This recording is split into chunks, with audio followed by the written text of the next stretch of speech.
Saheb logged in now 18 और तो join करते हो direct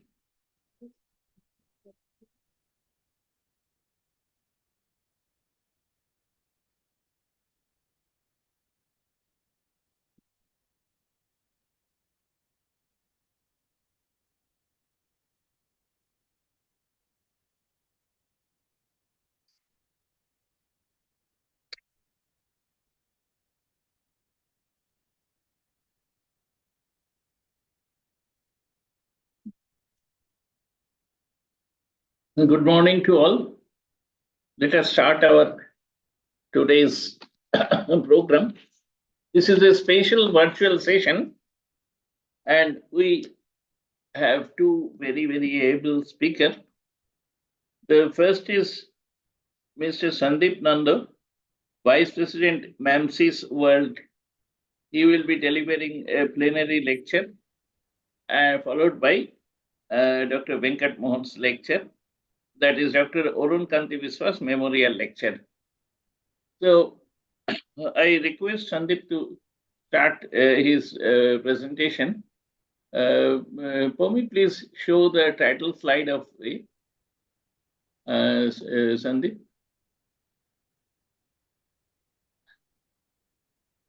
Sandeep Nanda, he is an alumnus of our Ramakrishna Mission. So he is presently Senior Vice President of MAMSIS World Global Head Operators. And you please see the title slide of Sandeep's.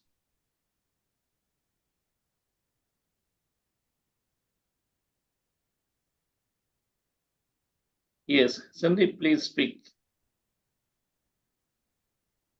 He has a very illuminating career, both standpoints of IT and also philanthropy. Sandeep, please begin your lecture. Okay. Thank you, Maharaj Pranam. Am I audible? Yes. Okay. It is also streamed in the YouTube. Yes. Okay. So I'll start with our standard Vedic chanting. Om Sahana Bhavatu Sahana Bhunaktu Sahaviryam Karavavahai Tejashvi Nabadhitamastu Ma Vidmishabhai Om Shanti Shanti Shanti Harihi Om. Namaskar and good morning, everybody. My sincere regards to all dignitaries and audience present today. And good morning, good afternoon, good evening to everyone based on wherever you are located. Pranam to our dear Swami Vedagnanandaji Maharaj, Dr. Venkata Mohan, and Dr. Jayant Singh. I am personally really thrilled to be part of this prestigious event, the National Symposium on Sustainable Technology and Management for Humanistic Growth. My sincere gratitude and thanks to Vivekananda Institute of Environment and Management, Faculty of Engineering and Technology of Jadavpur University, and Indian Institute of Chemical Engineers for having me in this virtual session. My special thanks to Vedagnanandaji Maharaj, who has been instrumental in my personal academic journey. As he mentioned during my stay in Ramakrishna Mission Vidya Mandir, Belur Math, he was my superintendent and mentor. I'm honored with the introduction given. Just to have a little bit more on this. So yes, I'm with MAMSIS Consulting Services now as a Senior Vice President and Global Head Operations. Although I'm based in Bangalore, but I keep on traveling.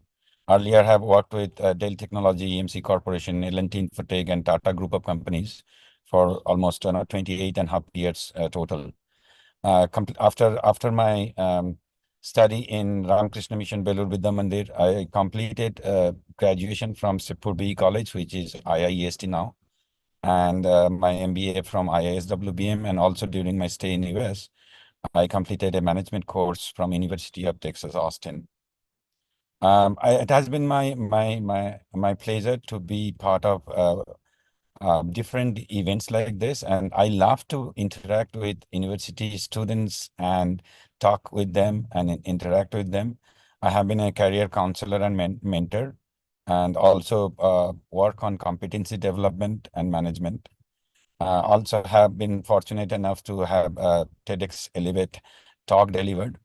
And when it comes to social activities, yes, it is our responsibility to do something for the society. So there are multiple organizations through which I have been working in different parts, be it on the medical treatment for poor, education for underprivileged children, overall development for underprivileged people in different part of India. Also, I have been a fitness enthusiast, marathon runner, and cyclist for years, and I believe that physical well-being is equally important to have a strong mental support. So, still, I do football referee as a state referee, as a referee instructor and educator. And recently, I have been promoted to a AIFF match commissioner also. So anyway, I don't want to spend much time there. So I know everybody is eagerly waiting to hear from our eminent personalities, Dr. Venkata Mohan and Dr. Jan Singh. So I'll try to keep my speech as short as possible.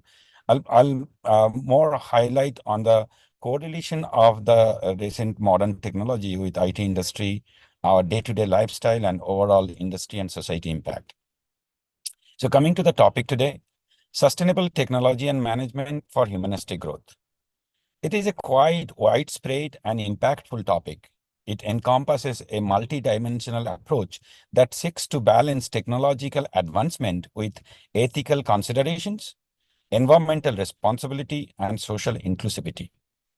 This concept recognizes the need for development at every sphere of human society that not only fosters economic prosperity, but also prioritizes the well-being of individuals, communities, and the planet overall.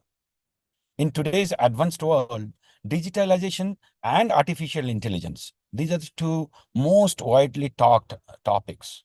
In the last couple of decades, we are fortunate enough to see enormous change, growth, and impact of technology in every sphere of our life, be it personal, professional, educational, industrial, or social.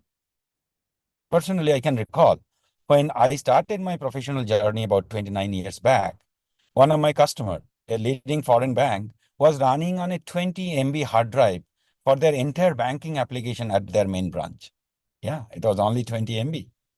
And now I have 256 GB on my phone, and still we run out of storage so frequently. We have everything in our fingertips by virtue of digitization and modern technology. We are so habituated to take care of almost every action and activities we do in our daily life through our phone or computer, be it grocery shopping, booking tickets, travel, movie, cabs, score, games, online shopping, bill payment, trading, classes, whatnot. About 30 years back, we were limited with only 36 photos in a camera roll. Now thousands of photos, videos are shot every day. So much of data gets generated every second. How are you going to manage all these? What will be the impact of such huge amount of unstructured data in our planet? And on top of that, we need to take care of data privacy, security, and more importantly, data deletion. We don't worry about the digital trash of the data. I mean, trash of digital data. We are so worried about physical trash, which is also a big headache to our environment and sustainability. But on top of that, we need to consider the trash of digital data that every second we are generating. So with the technology advancement, we face more and more challenges, especially when it comes to sustainability and growth. Thus, we need to ensure modern and age technologies enables us to work more efficiently, make data-driven decisions, enhance customer experience, and explore new opportunities and innovation. Sustainable practices, yes, AI, artificial intelligence, and technology advances have enabled business to adopt more sustainable practices these days. Yeah, AI algorithms can optimize energy usage, predict maintenance requirement, reduce waste, provide more accurate medical treatment and prediction, contributing to a greener and more environmentally conscious professional world. Here are a few key components for consideration within this framework. Number one, environmental sustainability, which comes through clean technology. Yeah, emphasize the development and adoption of clean and renewable technology to minimize environmental impact. Resource efficiency.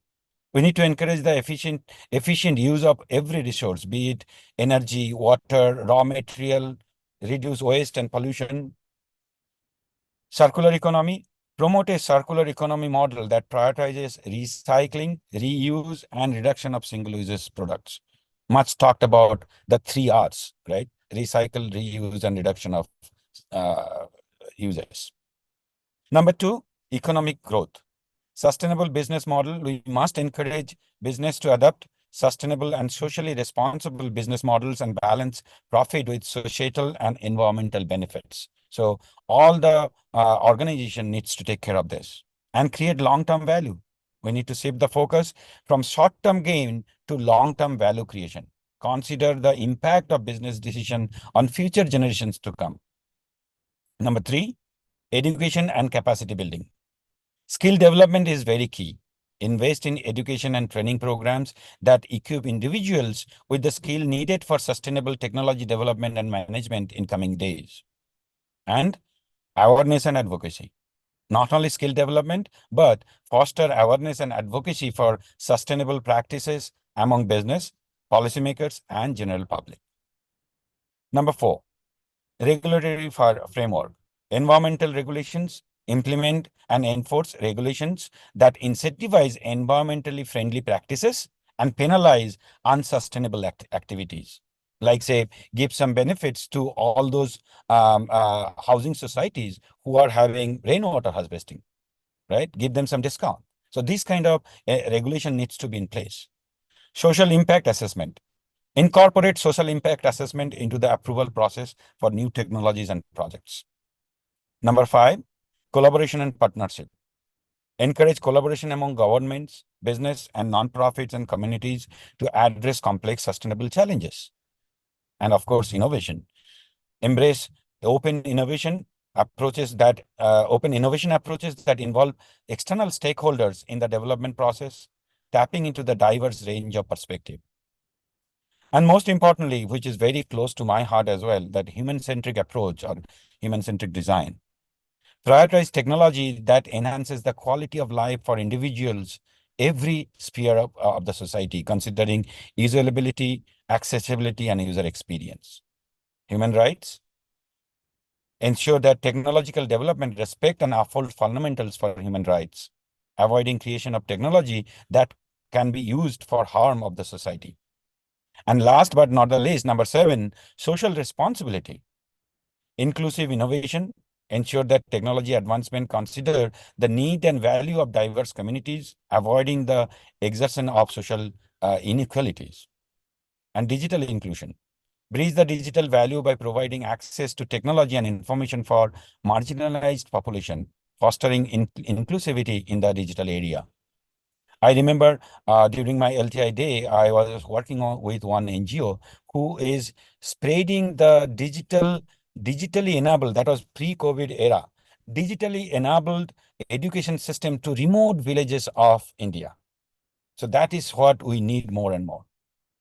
We must keep in mind that modern technology may have some negative impacts as well, especially when it comes to the data privacy, ethics, trust factors. So please ensure we practice ethical consideration. In summary, sustainable technology and management for humanistic growth require a holistic and integrated approach that considers economic, social, and environmental aspects. It involves a shift in mindset, very important, shift in mindset for all of us, and policies and practices to build a future where technological advancement contribute positively to the well-being of individuals and the planet. On this note, I also like to highlight another very important topic of technology growth, that is artificial intelligence and human intelligence.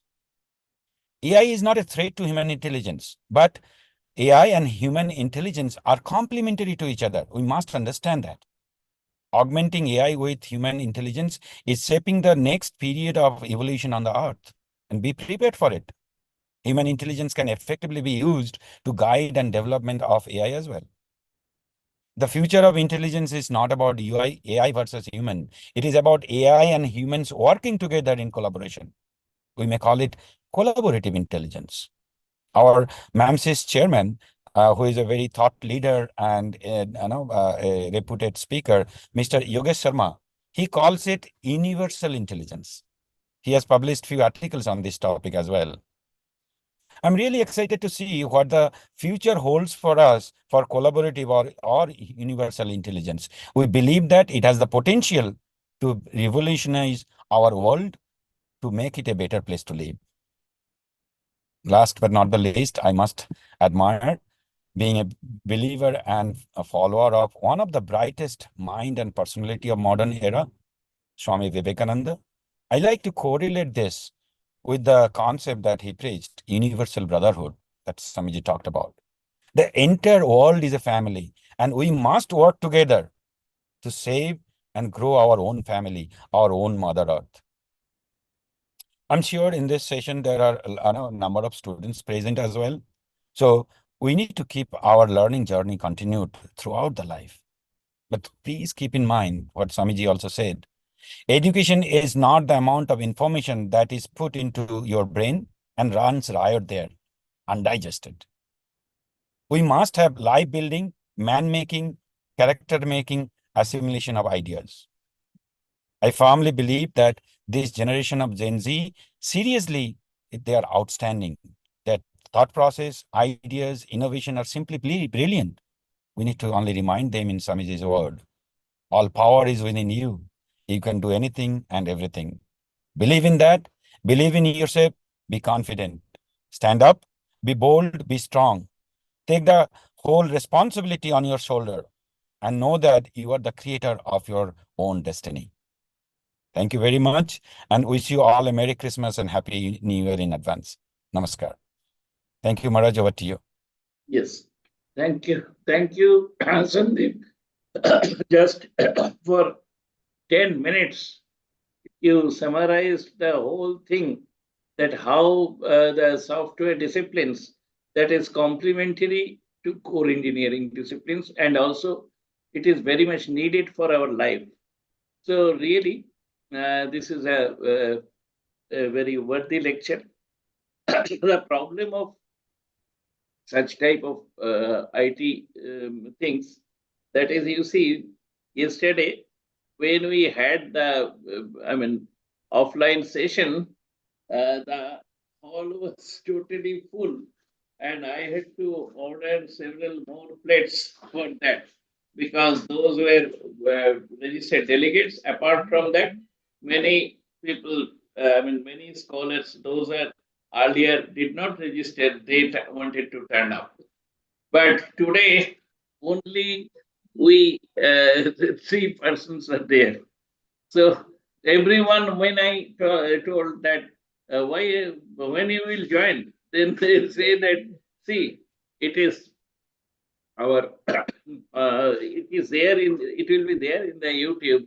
So sir, we will Watch it get to online. know whenever is required. Whenever I will find the leisure time, I will get to know. So that is the problem. So, but that hurts our sentiment. That is the difference between the old system and the new era. So we are so happy that our Professor Dr. Venkat Mohan is with us. Venkat Mohan, please switch on your video. Good morning, Maharaj, with your permission and with Namaskar, namaskar. See, Vishwasra is there, just, just beside me. The way he was guiding the whole show for the last 20 years with me. So he is there. Please, I hope you will introduce yourself. Of course, you don't need any introduction, because Venkat Mohan is Venkat Mohan. So, but for us, whenever I feel, whenever I say that, can you deliver a lecture, he very, warmly accepts it. So this is his beauty, but I know how much busy he is. So he is Dr. Venkat Mohan is the chief scientist in Yes. CSI or IICT. Do you have your title slide? Sir, pardon, sir. I mean, do you have your generally your lecture has got a title slide before? Yeah. I will put it. Yes, yes. Please put that. And sir, and Maharaj, with your permission, can I turn off the video? I need to go for a AIFF match. I'm on the Oh, road. I see. Surely, surely. Okay, thank you, Yes, Maharaj. yes, So, Pranam. sir, are you able to see my presentation? yes. Surely. Yeah. Okay, Just sir. take a photo of that. Sir, can I start, sir? Can I Oh, start my? surely. Yeah, Sir, how surely. much time I can take?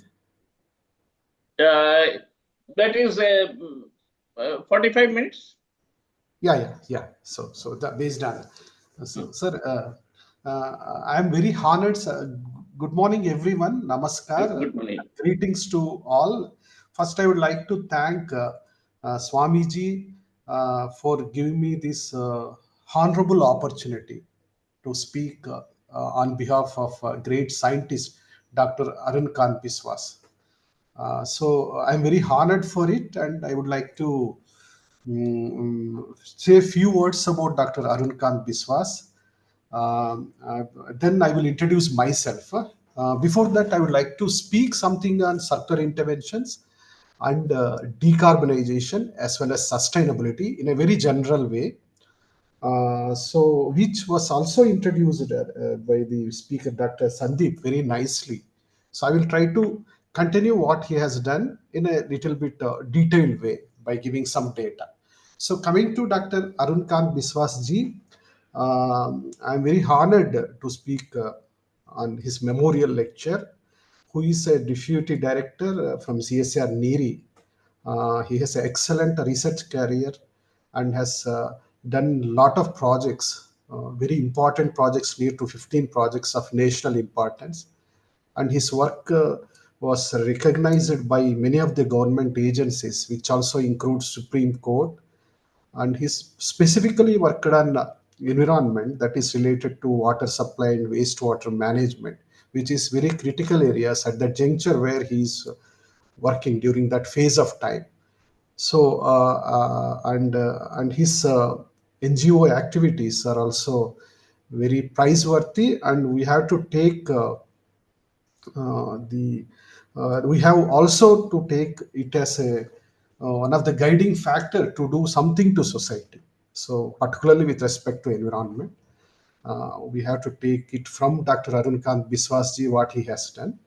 And I would like to say I'm very honored to speak in this occasion. And I would like to thank Vivekananda Institute of Environment Management as well as Jadavpur University for this opportunity. So moving to me, like I am also civil engineer and followed by MTech environmental engineer, similar to Dr. Arun Kant Biswas ji. So then I started my career after doing PhD from Sri Venkateswara University, Tirupati. During that time, I used to work on adsorption of textile dyes. Then I got a position in Indian Institute of Chemical Technology, Hyderabad, which is a premier research laboratory under Council of Scientific and Industrial Research. So here in this institute, my major focus is on looking to industrial projects and also applied research. Initially, we started working with chemical wastewater. Basically, mandate of our institute is look into the chemical process and its sustainability. So we used to work with different industries and try to solve some of the issues with respect to wastewater management, particularly very toxic wastewaters. Those are. So we try to use biological process. So biological process is very much sustainable because when we use biological process, the bacteria or other biocatalysts like algae, it will try to take the carbon from wastewater or nutrients from wastewater and then convert into some useful products which are not toxic. But when we go with the chemical process, like suppose chemical coagulation, which normally used, so that will have a disadvantage, even though it's very effective, very rapid to remove pollutants from any kind of wastewater. But after coagulation, once we settle the sludge, that will be again hazardous. So we are taking pollution from one form to other form. So, but in biological process, the same pollution we will try to convert into less harmful products, and in some cases we can also convert into some value-added products like methane is one of the known thing, or many other chemicals. So, in this context, we started in 1998. I used to work in 98 initially. I was assigned with four of the chemical industries. Before that, I don't have much knowledge about biology, but I used to work with these process and I learned about the fascinating world of microorganisms. So microorganisms are the basic things, basic things which in the global earth, and our survival depends on their activities. Even the first life form to human, whatever happened, the microorganism role is very important. Suppose algae is there, without photosynthesis, plants cannot survive, and plants are the major source of food for us, and also it generates oxygen. So in these 25 years of time, I used to work in an institute.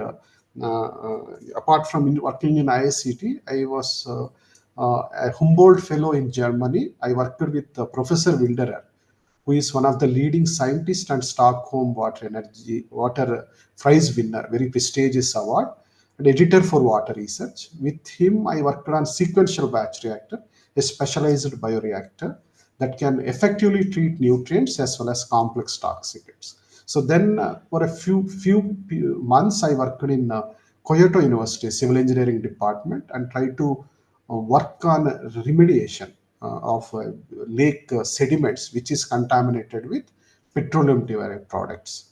So these are the two things which I have done outside India.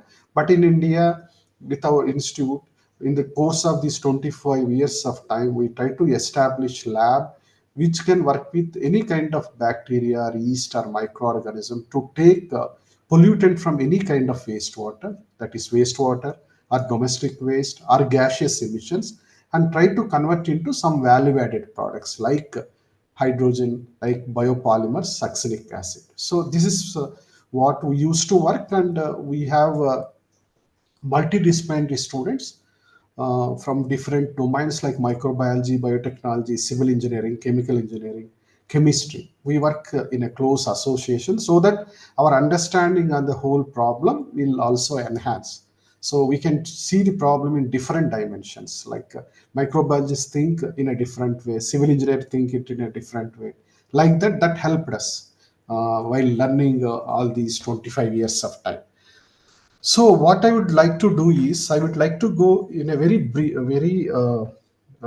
brief way about the present status of environment and why we have to change, why we have to move towards sustainability and decarbonization, how individually we can do, how with the help of research, what we can do. These things I would like to present in this talk. So starting with energy, energy is a very major concern at present because without energy there is no industrialization or there is no survival. Like present, we are dependent much on energy, particularly for last near to 100 years. Particularly after industrialization of 1950, the usage of energy significantly increased in exponential way. So the basically from fossil base we are getting energy by using natural gas, oil, and coal. So, in the process of converting these fossil-based resources to energy, we also emit lot of greenhouse gas emissions. So, that is a very major issue at present, which is going throughout the globe to reduce to 1.5 degrees centigrade. We have to reduce greenhouse gas emissions in a significant way. So, when we look into the energy spectrum, particularly with respect to 2022, we are moving towards renewables, but renewables are very much important because they are coming from nature and will not affect environment badly.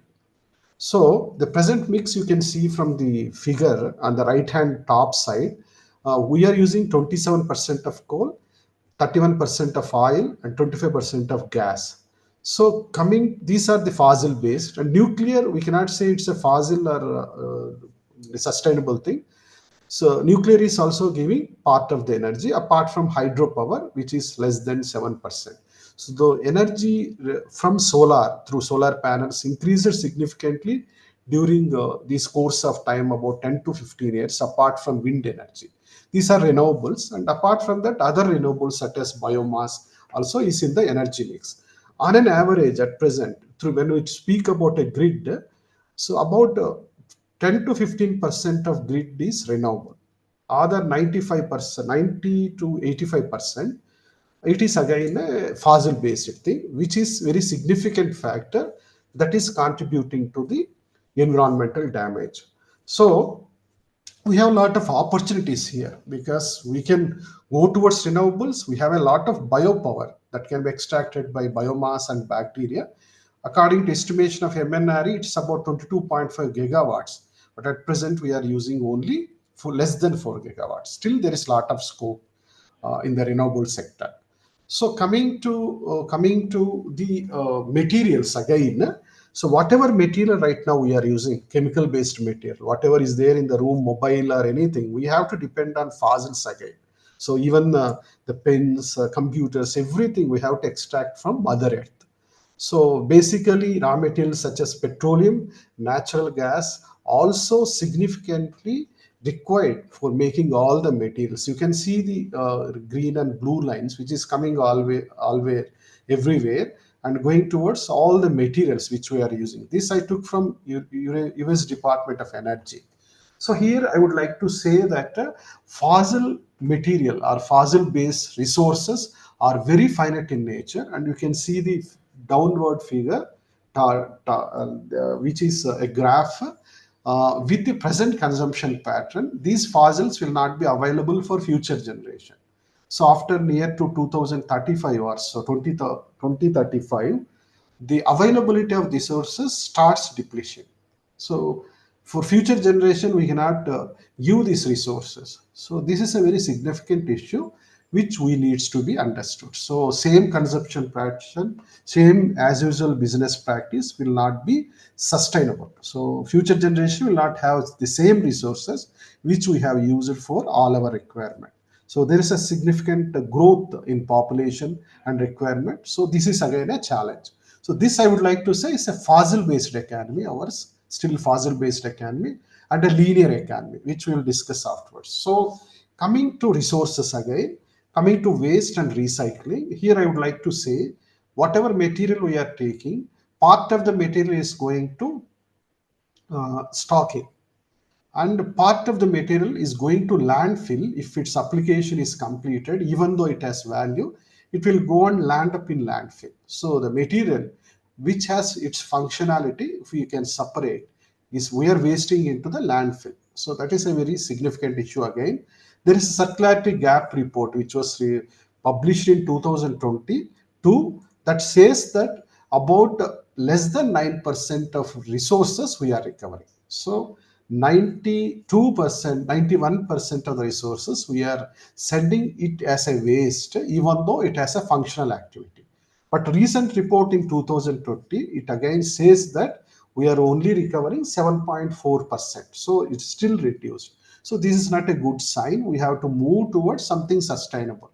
So again, here I would like to say about one of the figure which was at the center post, round figure, which is one of the figure, one of the planetary boundaries thing, like it represents the overall Earth, how with respect to 9 parameters, 9 planetary boundaries, how it is at present.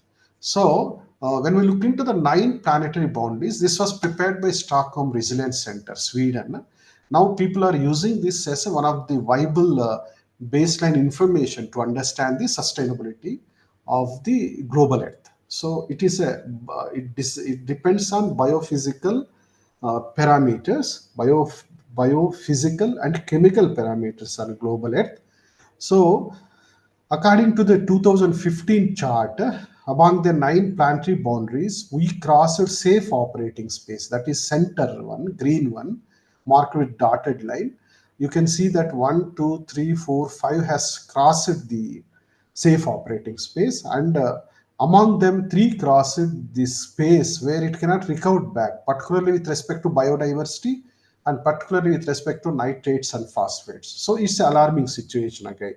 So we are moving to something towards unsustainable practices, which will have long consequence on the global Mother Earth to regenerate back. So this is a thing which we needs to be understood. So then, as I told, CO2 emissions at present in 2021 figures, annually we are releasing 36.3 gigatons of CO2, which is very alarming rate. So when we talk about net zero emissions, that is with respect to 1.5 degrees centigrade pre-industrial levels, when we go with net zero emissions, like annual production, we are doing 36.3 gigatons producing. So if we are making negative will not be sufficient. We also have to look into legacy CO2, which is already present in global Earth in a significant quantity. So that is also to be considered. So not only removing, making net zero emissions every year, but we also have to look into the legacy CO2 present in the atmosphere, which is a very significant thing. And as per records, our India, we are in the third largest emitter, about 2.9 gigatons of CO2 we will emit every year for different activities. So these are the figures just I would like to say. And one more thing I want to explain. So there is a Earth Overshoot Day. Many of you might be knowing. One of the organization, Overshoot Day organization, they will try to publish every year Earth Overshoot Day that represent the Earth capacity to regenerate back. So, for example, you can see the graph wherein it starts with 1971. The Earth Overshoot Day was somewhere in the December. So that means during 1971, to regenerate back whatever anthropogenic activities human is making, it required less than 1 year. Like means still there is a gap. So likewise with time, with all our activities increment, you can see the red lines are increasing. That means this is the Earth period where the overshoot phenomena, this capacity of Earth to regenerate back is losing. So particularly you can see the 2000 year where first time in the global history you can see there is a increment in Earth overshoot day. That means the capacity has increased because of the COVID, because COVID during that time we didn't use much of the fossils or activities. So regeneration capacity reduced. Regenerates capacity of Earth has increased here. So for example, the graph on left side, you can see that when we follow the red line, by 2010, we required near to 1.5 times of Earth to regenerate back whatever we are doing. But once we cross, same in a similar fashion, we do all our activities. By 2050, we require 2.75 times Earth to regeneration back, which is a very critical issue because Earth has its own capacity to regenerate the activities, human activities, back into its original state. If we are not doing continuously, the capacity will reduce and we will see the serious consequence. But when we go with a rapid reduction of CO2 with all the natural-based solutions by net zero emissions, we can reach 2050 with 1 Earth day. So this is the thing which we have to look into. Otherwise, there is a serious consequence. So, and one more thing I would like to add here. In 2020, first time in global Earth, history of globe Earth, the biomass of materials, man-made materials, that is anthropogenic materials, has crossed biomass on the globe Earth. So this again says indirectly about the biophysical regeneration capacity of Earth. So we are crossing the limits. Basically, are our plants or biomass or microorganisms, those are very much important to maintain the resiliency of Mother Earth for human beings. But the material, first time in human history, increased the biomass availability on global Earth. For example, you can see here. So the bottom figure, the living biomass that excluded human, it's about 4 gigatons, but the plastics alone is 8 gigatons. So you can see how much of material, particularly the problem of plastics, has increased. And similarly, trees and shrubs, 9,000 gigatons, but the building and other infrastructure materials is near to 1,100 gigatons. So this is again a very alarming situation. So for comparison, humans, we are less than zero point 0.5 gigatons on the global Earth. So we are minimal compared to other things, but we are doing all the activities that is destabilizing the Earth moon's equilibrium system. So uh, all these things I would like to attribute to linear economy, which we are practicing for almost 200 years after industrialization. So it's a kind of cradle to grave approach. Cradle means we are taking material from Mother Earth, which is a cradle, and then grave means we are sending material to landfill basically, even though it has value. So it's an extractive industrial model, take, make, use, dispose kind of strategy, which is not a sustainable. So it's a linear economy. This is because of many things, including population growth, industrialization, increase of GDP, income, urbanization. So that is creating a lot of environmental issues, which was marked in red color. So this is one of the alarming situation again. So recently, the sixth assessment report of IPCC, APR6. So IPCC reports are very much considered towards addressing the sustainability issues. They says that industrialized man-made activities are the major responsible things which is creating these environmental issues. So if you want to move towards net zero emissions by 2040 or 2050 or 2070, as Honorable Prime Minister Modi uh, has explained, we have to move towards something sustainable, which they have marked two things. One is create circular economies. Circularity of materials is important without losing. The second and important thing is to adopt nature-based solution. So natural-based solutions should be mimicked in every of the activities, not to go towards sustainable or net zero emissions. So these are the two things I am of much interest and discuss in subsequent slides. These natural-based solutions defined by IUCN is one of the very important activity that will support sustainability. So, for example, you can see the graph at the bottom where historic emissions we see about the global carbon emissions. When we go with business as usual emissions, it will go in a linear way. It will go in a very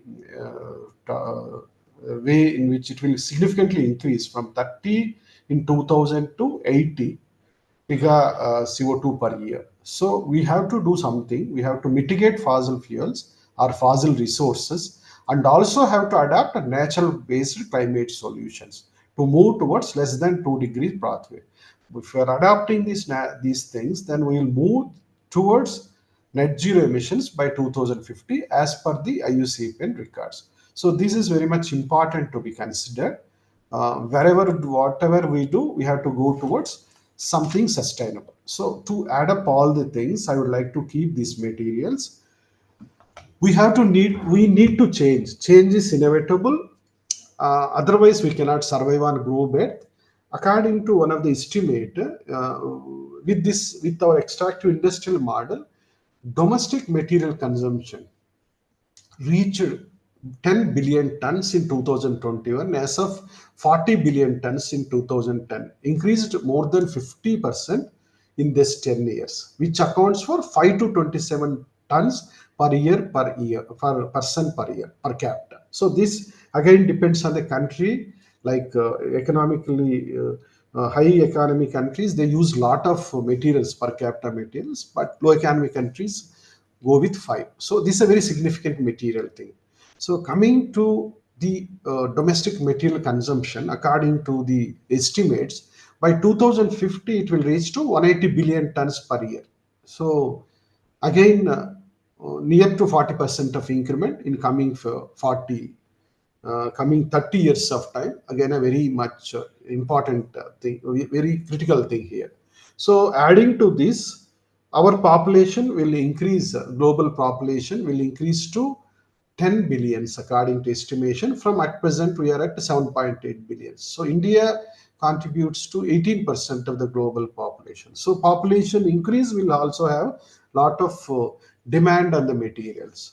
So then if you go like this, if you continue to live like this, like use the materials like this, we require 3 times more resources by 2050, which will be having a lot of stress on finite resources. 50% of more of fuel to support all our requirement, energy and transport requirement. 7% of more of food, feed and fiber, apart from 50% of more of water.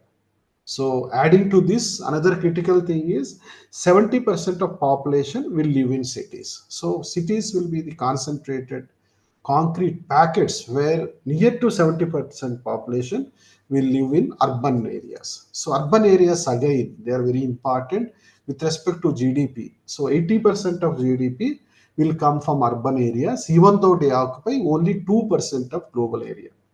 So and also there will be 70 as I told, they consume 75% of natural resources and contribute near to 70% of global carbon emissions, 50% of global waste. So this concentrated 2% of area with 70% of population will significantly impact environment in a concentrated package. That is also very critical issue. So to move towards something sustainable, according to sustainable development goals, the 12th goal, which is responsible consumption and production, is very important to be considered. So taking into this, I would like to say transition to sustainability is very important and very critical.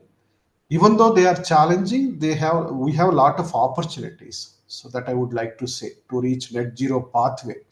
So but we have to go towards major strategies which I try to list here. The first strategy is decarbonizing. We have to decarbonize in our society. We have to go to low carbon economy. So that is very important. So otherwise, to achieve 1.5 degrees is very critical. To do that, we have to reduce our dependency on fossils. We have to use the renewables as much as possible. And also we have to infuse renewable materials apart from fuel requirement in the system. So infusing renewables will reduce the carbon emissions and automatically move towards decarbonization. And another important thing where we are using a lot of energy is we have to augment energy efficiency. Otherwise, our energy is being loosed significantly and also contribute to significantly on carbon emissions. So carbon capture, utilization and storage is a very critical thing which needs to be included at the industrial scale or at the global context apart from waste management. So to add to this, we have to move to circular economy from linear economy to reduce our requirement on primary material demand. And as I told earlier, natural-based climate solutions are very much required in order to design resilient and regenerative systems to establish global regeneration capacity, resilient capacity. And more very important thing here I would like to add is an individual responsibility. Every person has to look into his own things. If he is able to reduce his carbon footprints or footprints, we can significantly reduce global footprints also. So to keep it that, I would like to discuss some of the things what we can do individually initially, and then we go for industrialization. So coming to this slide which we have prepared recently, so carbon emissions of your daily activities is given here. So with respect to water usage, because of water usage, how much CO2 we are emitting for all our activities like building, bathing, brushing, washing, as well as other things. And apart from that, we use energy for lighting, for fan or AC, or to drive to watch the TV or computer. It also adds significant CO2 emissions. You can see from here. And also food consumption. Food production is again an energy intensive, water intensive process. Depends on what you take. it will also carry the CO2 load along with the, if you are using meat, a lot of CO2 emissions are there.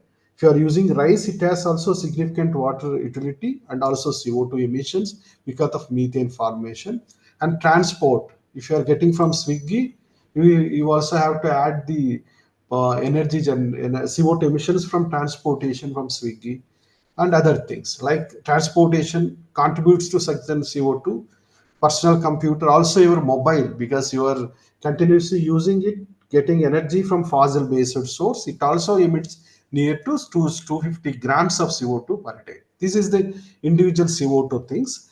So here I would like to mention that global carbon, one of the report I tried to find from internet, per capita emissions, that is tons of CO2 per day, tons per year, I would like to say here. So US contributes to 14.9, Russia, that's the highest.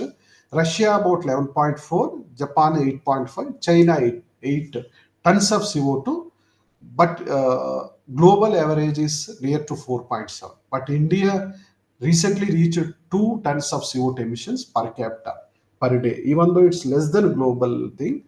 But when we look into the population, it will increase significantly. So it's an individual responsibility, I would like to say, to reduce his own emissions, say strategically, so that significantly we can also add up to the global CO2 emissions. That's, I would like to say, it's an individual responsibility.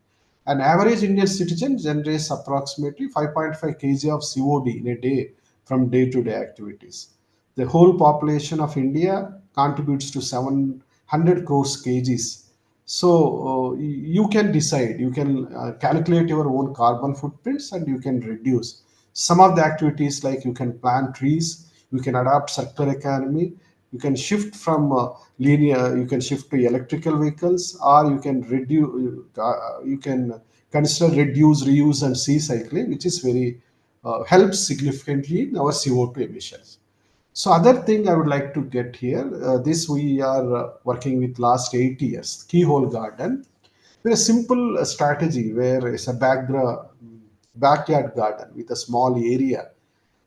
This was taken from one of the work which was done in South Africa. Basically, the availability of nutrients is less there, so they try to design a keyhole garden in a small area, but it doesn't require much of water or nutrients. In a small area, we can produce whatever required for our daily activities like fruits, flowers, the medicinal plants, many things. So here there is a one small center compost bin where what waste which we are generating from our kitchen, we will add to that, and there is no much of water requirement. Rainfall will be sufficient for this design. So here you can see in the photograph, which we almost 8 years old, but still it is going on. We are not giving anything right now. It is going on its own. So regenerative systems, these are regenerative systems, and each of individual, if they can make their own keyhole garden and add up the waste which they are generating as a compost, it's a circular economy wherein you can generate your own organic vegetables or foods that will be supportive to your family. So also it's a kind of resilient thing. So this is the brochure which we have prepared. I will share with Swamiji. If anybody interested, they can also go. So coming to the treatment, so we generate lot of wastewater, domestic wastewater from our household activities.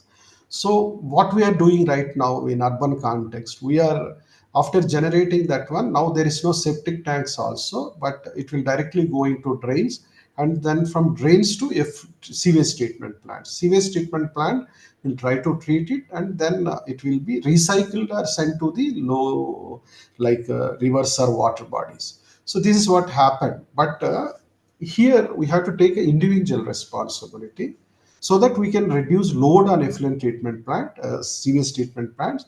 They can so that they can effectively function to remove the pollutants. So individually in house is a very simple model, 6-chamber system, where we try to mimic taking into natural based solutions into account.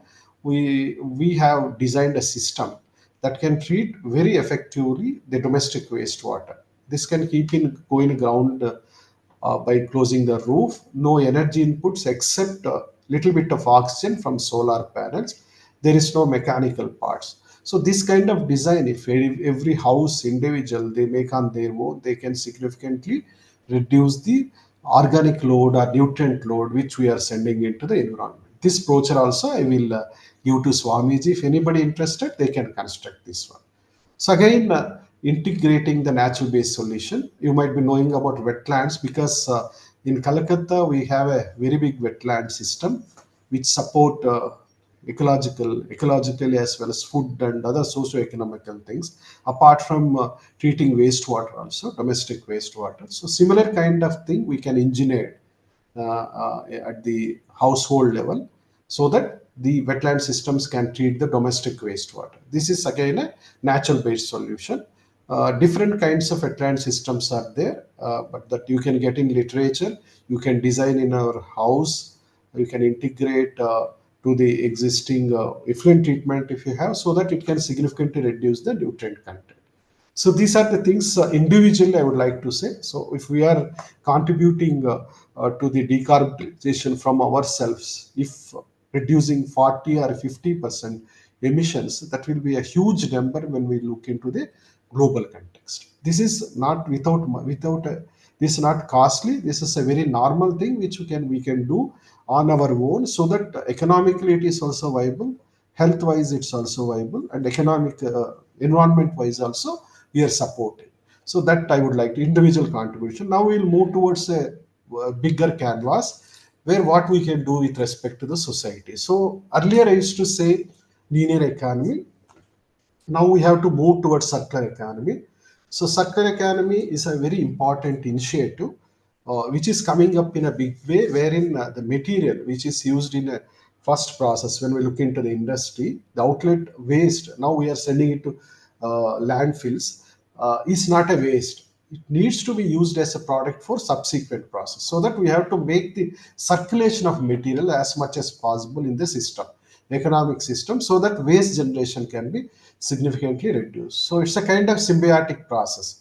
So when we adapt the circular economy models, it's a cradle to grade model, wherein cradle to cradle model, where the material when we are getting from mother earth will again going as a material for some other process, or in the same process by a same process that will have a long good sustainability. But if you're going with cradle to grave model like linear economy, the material is going to the landfills, which is a grave.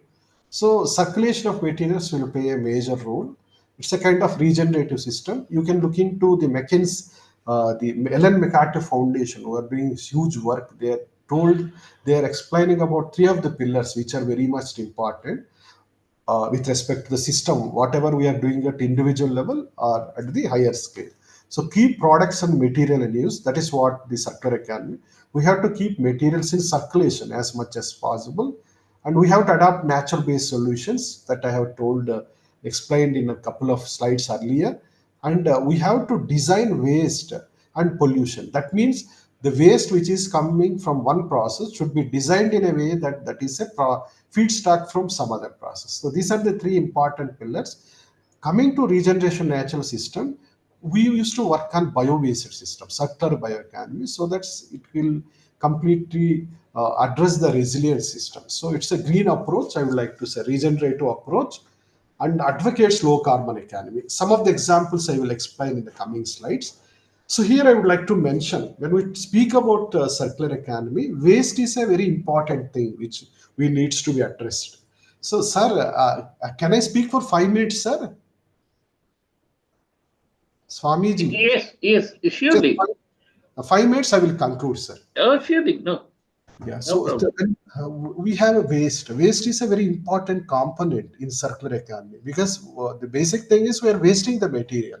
So classified, we have four kinds of waste, like municipal solid waste, which is huge in quantity, near to 150,000 tons per day, which at present recovery is very less, mostly going for landfills. So it has a huge potential, inherent potential to generate energy or to recover materials. So we have huge amount of domestic sewage produced in India, near to 30 billion tons, which the sewage contains good amount of carbon as well as nitrogen as well as phosphates. Nitrogen, phosphates, as we see in pantry boundaries, that are exceeding the limit. So, but if you are sustainably use it, we can get energy, we can get resources, we can get materials, the like phosphate and nutrients for multiple applications. So apart from that, we are generating huge fecal sludge, which is again a very good resource which we are not looking into apart from industrial wastewater. So here I would like to say again, so we have huge amount of material availability because every year increasing population, we get huge amount of municipal waste as well as domestic sewage. The resource is available. We have to use it in a sustainable way. According to one of the report, 10% increment will be there every year on generating of municipal solid waste because of many kind of things. See, here I would like to again come to urban ecosystems because 70%, 80% will be living in urban environment. So as I told, the materials which is coming into the system, little bit will be stocked, but other go as a resource here, like it goes as a waste material. So why I'm explaining this is to show these urban cycles, which are very open cycles. So the red lines, which you can see, we are getting material from outside the urban area. Whatever is the material, energy, petroleum, or materials, or food, everything we are getting from outside the context of urban environment, and we are trying to use it, and then we are using to dispose it. So the red lines represent these things. The industries will be there, sludge will be produced if we are treating, livestock will be there, a lot of resources are there.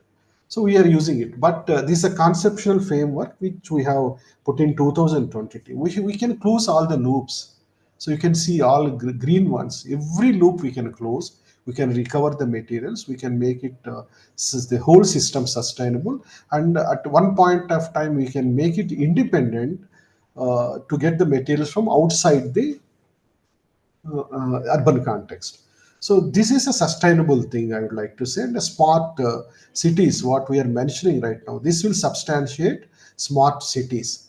So to make it, this is one of the example I took from Copenhagen, Denmark model. So the city, the Copenhagen, how they are getting the this is material analysis, metabolic studies, urban metabolic studies, how material is coming into the system, what is happening and what is going out. That will give the idea. Very comprehensive study they have made for Copenhagen, where you can see the Sankey diagram, how much of material is inputting here, and how much of waste is coming, and what is the waste coming from the these things, like they again segregated, and how can it be recovered. So that will help us to design these urban closed loop systems, which I have explained. So this we have to do for our urban environment at a concentrated packet, so that if we are doing very effectively here, 80% of the environmental issues we can significantly reduce, as well as material required. That is the advantage of a focal area, where concentrated area. So this is one domain which we can have. So when we have a waste, we have to treat it.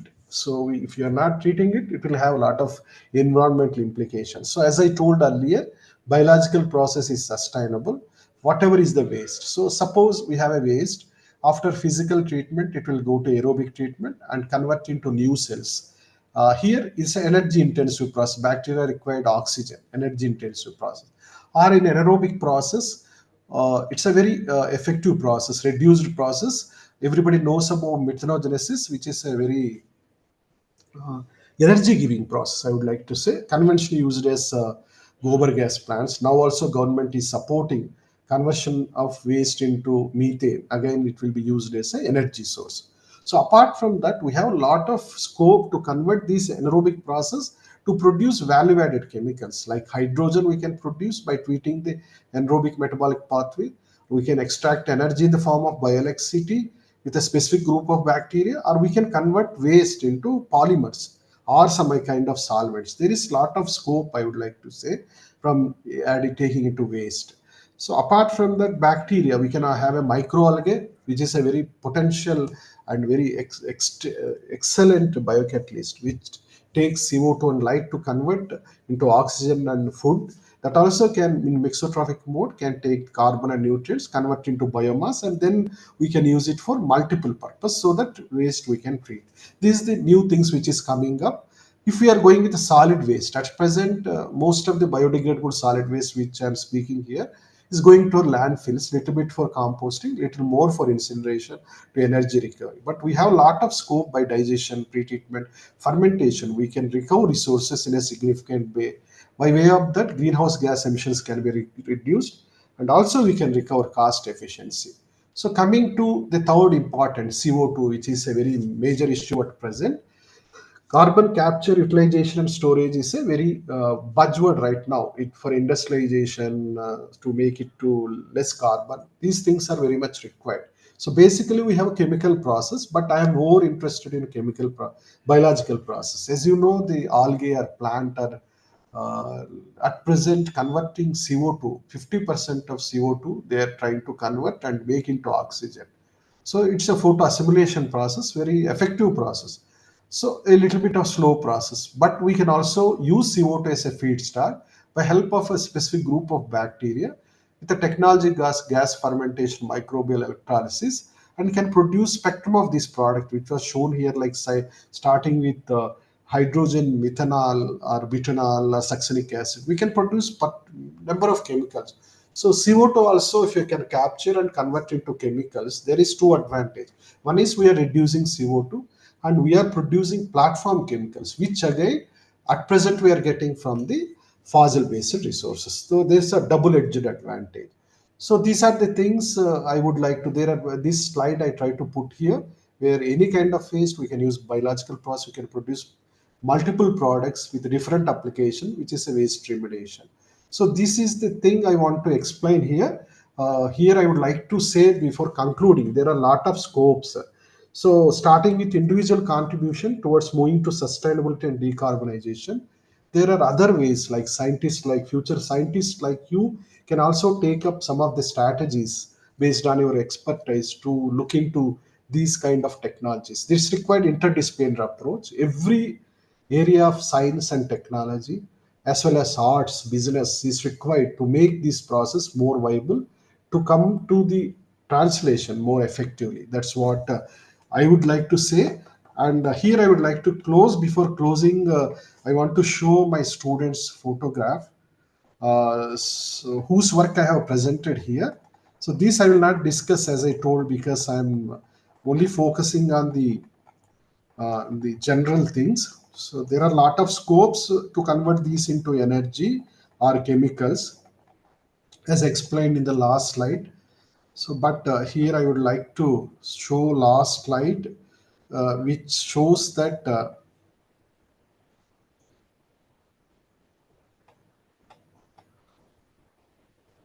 which shows all the materials which we are producing fossils we can produce by waste using resources and biological or chemist process, so that we can retain the fossil based resides for future generation by adopting circular economy. To also support many of the sustainable development goals, which is very much critical.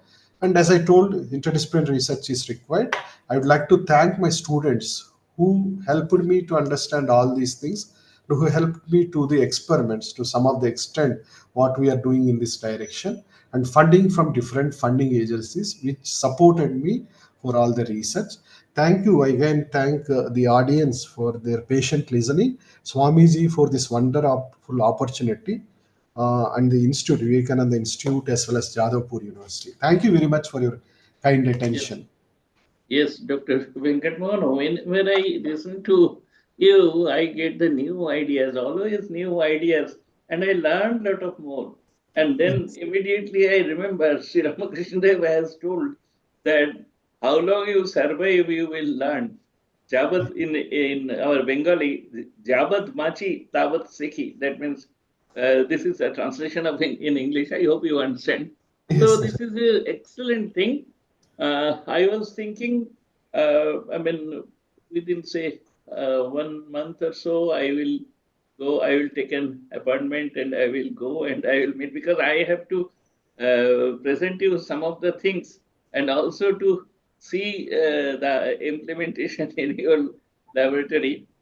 Last year, some of my students visited that and they got immense benefit. Not only immense benefit in their, academic part, also they got a good employment when they show the project report and all these things. Yeah. So with this, let me express our gratitude to Dr. Venkat Mohan and Thakur Swamiji's blessings are always Thank on you. with us. Uh, that is why we got a very successful and Yes. wonderful program today. Thank you very much. Thank you. Thank you. Namaskar. Thank you, sir. Namaskar. Namaskar. Good day, sir. Good day, sir. Yes, yes. Yeah. Thank you. So can I log off, sir, now? Yes, yes, surely. Thank you. Thank you, sir. Thank you. Bye bye. আচ্ছা, এটা বন্ধ করা যায় নাকি? হুম? বলার দরকার আছে? না, ওর একটু শারীরিক প্রবলেম হচ্ছে। বলো কি? এমনি কিছু বলা আছে? This program is, Our virtual session is closed now. We will be open in the offline session from 12:30. Welcome to this National Symposium at Jadavpur University, Dr. H.L. Roy Auditorium, JU campus. Thank you.